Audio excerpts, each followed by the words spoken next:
পেঁপে দিয়ে মসুর ডালটাকে একবার এইভাবে রান্না করে দেখুন। তার জন্য এখানে একটা পেঁপের অর্ধেকটাকে আমি এভাবে ডুমো ডুমো করে কেটে নিয়েছি, আর এখানে হাফ কাপ ডাল আমি খুব ভালো করে ধুয়ে নিয়েছি।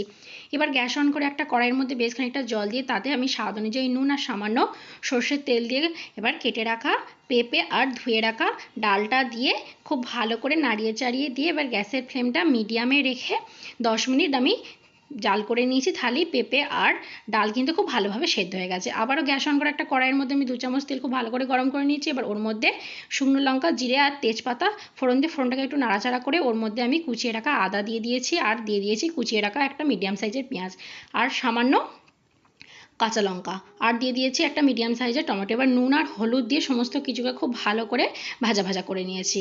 এবার সেদ্ধ করে রাখা ডাল আর পেঁপেটা এর মধ্যে দিয়ে খুব ভালো করে নাড়িয়ে চাড়িয়ে নিয়ে এর মধ্যে স্বাদ অনুযায়ী চিনি দিয়ে 2 মিনিট খুব ভালো করে ফুটিয়ে নিয়েছি।